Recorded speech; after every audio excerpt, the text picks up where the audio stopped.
আমি ইয়াত north east অংকলজিকেল summit এইটো পাতিছোঁ। এইটো থাৰ্ড টাইম আমি পাতিছোঁ। 3 বছৰ হ'ল আমাৰ ACCFৰ গঠন হোৱা আসাম কেঞ্চাৰ কেয়াৰ ফাউণ্ডেশ্যন, আৰু প্ৰতি বছৰ আমি এইটো অংকলজিকেল সামিট পাতোঁ, যাতে আমাৰ সব অংকলজিষ্ট যে কেঞ্চাৰ ৰোগ বিশেষজ্ঞ মানে আৰম্ভণিৰ পৰা ক'ব গ'লে ৰেডিয়েশ্যন হওক, চাৰ্জাৰী হওক, মেডিকেল অংকলজি হওক, পেলিয়েটিভ কেয়াৰ হওক, নিউক্লিয়াৰ মেডিচিন হওক বা প্ৰিভেণ্টিভ অংকলজিৰ যিমান মানুহ আছে সব লগ লাগি আমি এইটো ডিছকাশ্যন কৰোঁ যে আমি কেনেকৈ সবতছে ভাল ট্ৰিটমেণ্ট দিব পাৰিম আমাৰ অসমৰ বাসীক যোনটো কৰ্কট ৰোগত পীড়িত আছে, তাতে তাহাঁতি মানে বেষ্ট ট্ৰিটমেণ্ট, কোৱালিটি ট্ৰিটমেণ্ট পাব পাৰে। আমি নিজকে ইয়াত এইটো ডিছকাছ কৰিম যে কেনেকৈ আমি আগবাঢ়ি যাম, কেনেকৈ আমাৰ ট্ৰিটমেণ্ট প্ৰট'কলটো যেনেকৈ আমি আৰু এডভান্স কৰিব পাৰিম, কি আৰু কি দৰকাৰ আছে যোনটো আমি ইয়াত আনিব লাগে, আৰু তাতে আমাৰ মানুহৰ সবৰ ভাল হ'ব। ইয়াত আমাৰ ষ্টেট কেঞ্চাৰ ইনষ্টিটিউট যোন এতিয়া আমাৰ আসাম কেঞ্চাৰ কেয়াৰ ফাউণ্ডেশ্যনৰ আণ্ডাৰতে আছে, আমি লৈছোঁ। তাতো আমাৰ বহুত নতুন ইকুইপমেণ্ট আৰম্ভ হৈছে, যেনেকৈ আমাৰ গামা কেমেৰা হওক, যোনটো নিউক্লিয়াৰ মেডিচিনত আছে, পেট চিটি আমাৰ অসমত সব ঠাউতে হ'ল। সেইকেইটা আমি ইয়াত চৰ্চা কৰিছোঁ যে কেনেকৈ আমাৰ বেষ্ট ট্ৰিটমেণ্ট প্ৰট'কলটো বনাব পাৰি, তাকে কৰ্কট ৰোগৰ ৰোগীকেইটাক সহায় হ'ব আৰু ভালছে ভাল ট্ৰিটমেণ্ট হ'ব। যোৰহাটত মই ক'ব গ'লে যোৰহাট কেঞ্চাৰ কেয়াৰ চেণ্টাৰটো খুব ভাল কাম কৰি আছে। আমাৰ ইয়াত মেডিকেল ছুপাৰিণ্টেণ্ডেণ্ট ডক্টৰ বিপুল ভূঞা হ'ল, ডক্টৰ মণ্ডল হ'ল, ৰেডিয়েশ্যন অংকলজিষ্ট, এখেত আৰু এজন ইমান কাম আছে, আমি আৰু এজন মেডিকেল অংকলজিষ্টক দিবলগীয়া হৈছে। আৰু লাহে লাহে পেলিয়েটিভ হওক বা আমাৰ বায়পচিৰ কথা হওক বা এইকেইটা আমি আৰম্ভ কৰিম, তাকে ইয়াৰ মানুহ আৰু ক'তো যাব নালাগে। সেইটোৱে আশা কৰিছোঁ। এই আমাৰ অসমবাসীৰ আশীৰ্বাদ থাকিলে আমি আৰু ভাল কাম কৰি যাম, আৰু সেইটো কাৰণে আমি ইয়াত একলগ হৈছোঁ, আৰু এইটো অংকলজিকেল সামিটত কথা পাতিম আৰু আগবাঢ়ি যাম। আমাক ইয়াত বুজাবৰ কাৰণে, আমাক সহায় কৰিবৰ কাৰণে, ছাপৰ্টৰ কাৰণে আমাৰ TMC টাটা মেডিকেল চেণ্টাৰ কলকাতাৰ পৰা ডাইৰেক্টৰ, তেখেত আমাৰ CEO, তেখেত আমাৰো ICCFৰো ডাইৰেক্টৰ হয়, তেখেতো আহিছে।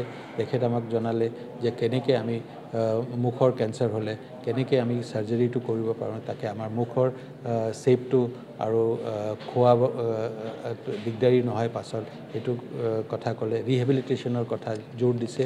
আমাৰ তেখেতৰ বম্বেৰ পৰা আমাৰ অসমৰ বৈভৱ ডক্টৰ তপন শইকীয়া আহিল। তেখেত আমাক ইছ'ফেজিয়েল কেঞ্চাৰ যোনটো আমাৰ নৰ্থ ইষ্টত অসমত বহুত আছে, তেখেতৰ কথা ক'লে আৰু আমাক জনালে যে কেনেকৈ প্ৰিভেনশ্যন কৰিলে, কেনেকৈ আমি পাব্লিক এৱেৰনেছ কৰি কেনেকৈ আমি আগবাঢ়ি যাম, আৰু এইটো বেমাৰৰ পৰা অলপ কম হ'ব বুলি আমি আশা কৰিছোঁ। তেনেকৈ আমি চবৰে আশীৰ্বাদ বিচাৰিছোঁ অসমবাসীৰ, তাকে আমি আগবাঢ়ি যাওঁ। আৰু এতিয়ালৈকে আপোনাক আশ্বাসন দিব বিচাৰিছোঁ, মই আপোনাক ক'ব বিচাৰিছোঁ যে আমাৰ আসাম কেঞ্চাৰ কেয়াৰ ফাউণ্ডেশ্যন 9টা অপাৰেশ্যনেল হস্পিটেল পূৰা অসমতে খুব ভালকৈ আগবাঢ়ি গৈছোঁ, আৰু মানুহক কাৰণে সহায় কৰি আছোঁ। Thank U.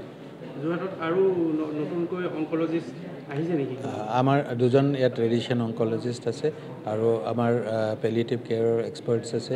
আমি লাহে লাহে এইটো যেনেকৈ ডে কেয়াৰ চেণ্টাৰ আমাৰ L3 চেণ্টাৰ্ছ বুলি কওঁ, যিমান দৰকাৰ হয় সেইটো আগবাঢ়ি যাম। আমাৰ যোৰহাটৰ ওচৰত এতিয়া ডিফু এটা ডাঙৰ L2 চেণ্টাৰ আহিছে, য'ত চাৰ্জাৰীও হ'ব।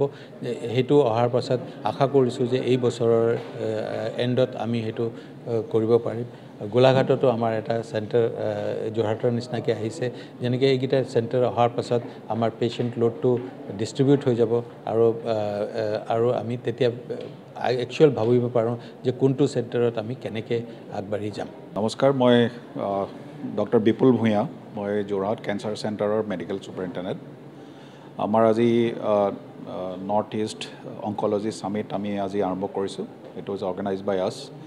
আমি আচলতে আসাম কেঞ্চাৰ কেয়াৰ ফাউণ্ডেশ্যনে প্ৰত্যেক বছৰে অংকলজিৰ ওপৰত যিটো আমাৰ এডুকেশ্যনেল আৰু এডভান্সমেণ্টৰ কাৰণে প্ৰত্যেক বছৰে আমি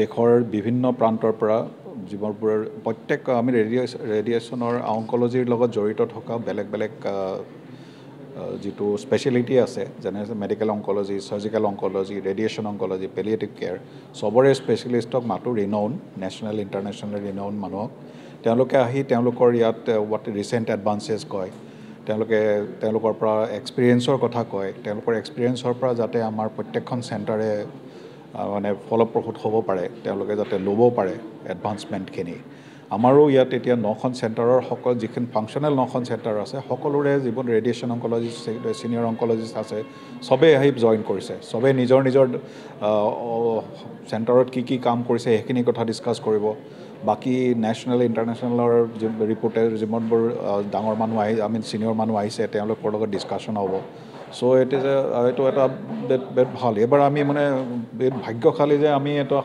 সুবিধা পালোঁ এই সুবিধা পাই পেলাই আমি আজি অৰ্গেনাইজ কৰিছোঁ আজি প্ৰথম দিনাখন আজি আৰু কালি হ'ব 1 আৰু 2 মাৰ্চ এইটো আমাৰ 3 নম্বৰখন প্ৰথমখন ডিব্ৰুগড়ত হৈছিলে 2 নম্বৰখন প্ৰথমখন তেজপুৰত হৈছিলে ছেকেণ্ডখন ডিব্ৰুগড়ত আজি আমাৰ 3rd যোৰহাটত হৈছে